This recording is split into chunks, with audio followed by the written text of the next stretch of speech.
At the University of the Incarnate Word, cutting-edge research is taking place every day. Whether in the sciences, education, or healthcare, UIW faculty are leading investigations into some of the most critical issues in their fields and creating invaluable opportunities for students to take part. In other cases, faculty serve as mentors, supporting student-led work and encouraging them along their journeys of inquiry and discovery. The fascinating research projects conducted at UIW are as innovative as they are diverse. While each is distinctive in its focus and method, together, they serve to further our mission and help us better understand and respond to the needs of our time. In the 1860s, our founders, the Sisters of Charity of the Incarnate Word, were called to care for the sick and infirm and extend the healing ministry of Jesus Christ. Today, Fike School of Pharmacy faculty, with the support of staff and students, extend that ministry by learning more about illnesses impacting our world and researching some of the most innovative ways to combat their spread. The research that we're currently doing is making new analogs or new compounds of a current malaria treatment. What we're trying to do is make the drug more bioavailable so that it stays in your body longer and is less resistant to the parasite's ability to mutate. The outcome of the research could make a difference by helping millions of people not to die from malaria. My research project started when I was in my postdoctoral position in Mississippi. I helped our group over there to characterize this starting material we work with. It's called artemisinin. We discovered that a fungus can add a modification to the structure of this drug that's not really easy to access by other chemical means. So what we do here is we feed this drug to the fungus, and as the fungus transform it into this other structure, we collect this other structure and use it as starting material, and so far we've been getting pretty good results. I felt that it would be appropriate to continue those studies because that had the potential to make a very good anti-malarial agent. I've been working here at the Fike School of Pharmacy for almost 13 years now. Dr. Carvalho's research has helped a lot of students. I think in the lab, research is important for students to be able to work hands-on. We love to see the way they grasp research, the way they're able to perform little to big research projects. We're currently pursuing a patent for these drugs, for these compounds. So if everything goes well, we may even try to do a startup and start really making those drugs. Malaria is a big plague all over the world, and especially for impoverished people. And so that's what we are trying to help, even in our little contributions, to fight against. A drug for malaria coming out of the University of Incarnate Word would have a positive impact on the entire malaria community, so it would have a worldwide effect. Promoting equity and social justice for all is central to our mission and a guiding value in our academic work. In the Dreeben School of Education, doctoral students and faculty are working to gain insights into the needs of families in our community and support their growth into becoming their own best advocates. I'm a professor in the Dreeben School of Education, and I teach in the graduate school, which is mostly focused on a PhD program we have in education. The project is called AR4CHW, which is Action Research for Community Health and Well-Being. And it's a project that is trying to help community members get involved in their own health and well-being efforts. We've been working with LGBTQ+ community members, parents of children with autism, and breastfeeding mothers. All of these students were going to be trained to learn how to not only listen, but then take action with what they hear. They're rolling up their sleeves, working with community members, listening, documenting, doing analysis, everything that we would do as action researchers. A lot of the students in our PhD program, such as me, are non-traditional students, have many years of work, and want to make sure that we can translate those experiences into our academic journey. I'm a parent of a child that has disabilities, and thinking about research topics and my capstone project, one of the things I was working on was interviewing parents to really kind of learn more about their experiences based on my lived experiences, what I've gone through. 1 in 44 children in the US have autism spectrum disorder. A lot of people don't know that there are long wait lists for services, which can be over 10 years. I wanted to understand why it was so challenging for parents to access services. I was able to use those skills that I learned and implement it into the research we're currently working on. I think this is consistent with the origin story of the sisters, having come here in the 1860s, wanting to help, but realizing that they needed to build a network. We're trying to build a world where people are collaborating. We're also deeply believing in adult learning. We use action research, which says everyday people can do research and ultimately get to advocacy and to actually trying to affect some of the systems in the healthcare that have been caused the problems in the first place. We want to make sure that we help these parents improve the quality of life for their children. One of my ultimate goals through the study is really just to make sure that we have really good questions, we start getting some answers, and we can inform and make recommendations for policy change with representatives in the future. Through state-of-the-art technology and unique techniques, researchers in the Rosenberg School of Optometry are applying the core value of innovation to study solutions with the potential to help people all over the world. In various diseases, one of the first signs is a loss of color vision. Color vision deficients learn to adapt. Among the 8% of males, there's a spectrum of how severe it is. We're trying to help these patients with new lenses which correct color vision deficiency. My name is William Price, and I'm a second-year optometry student. I've had the honor of becoming a second lieutenant in the United States Air Force, and being that Dr. Rabin's research is used for visual acuity tests and screenings in the United States Air Force, I felt like I automatically kind of had a connection to that research. We're trying to develop tests that speed that process up and get these patients the care that they need. We are very excited about the possibility of change. We have learned that by wearing these lenses, the brain can be trained and color vision deficients can improve. There are changes that can occur in adulthood that improve quality of life. Optometry is a lot more than just glasses dispensing. It literally is life-changing. I actually had a color vision deficient patient, and I got to see just how challenging simple tasks were. I think the outcomes of our research will directly affect early intervention and can make the world of a difference for so many patients.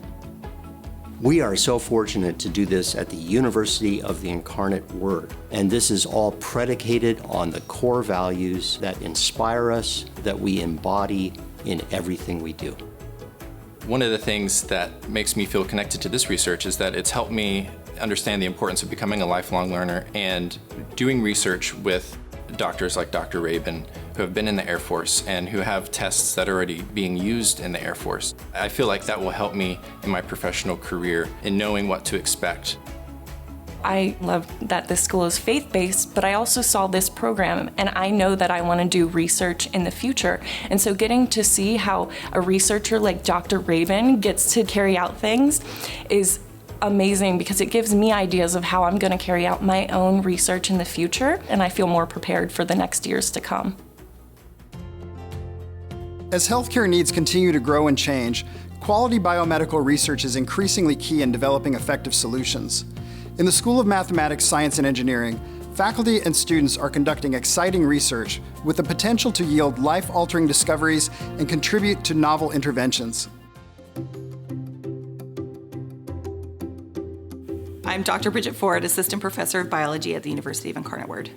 The work that I do is trying to identify factors that are involved in the development of diabetic kidney disease.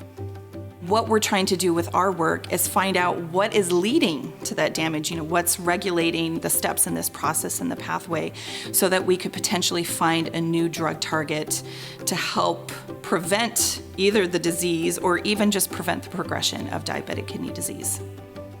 I was introduced to research through Dr. Ford. She was my anatomy and physiology professor here at the University of Incarnate Word. I don't think there's any person out there that isn't directly or indirectly affected by the complications of diabetes.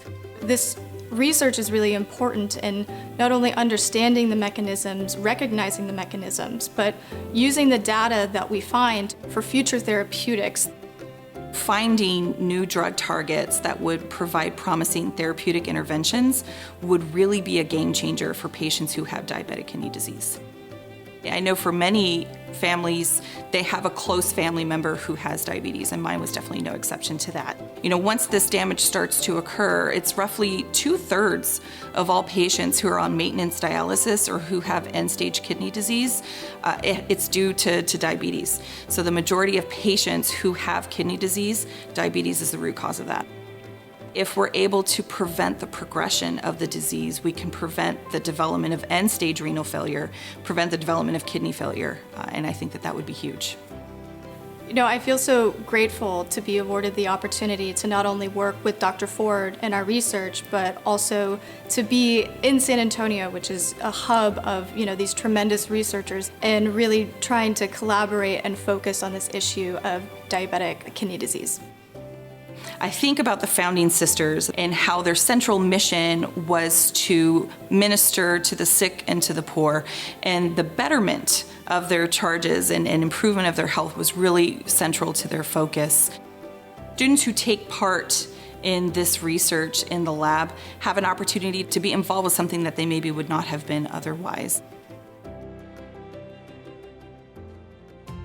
Digital technology plays an integral role in our connected and fast-paced world. As our reliance on technology grows, researchers are examining its relationship to health and well-being. In the College of Humanities, Arts, and Social Sciences, a faculty member and student are investigating one facet of this emerging body of research.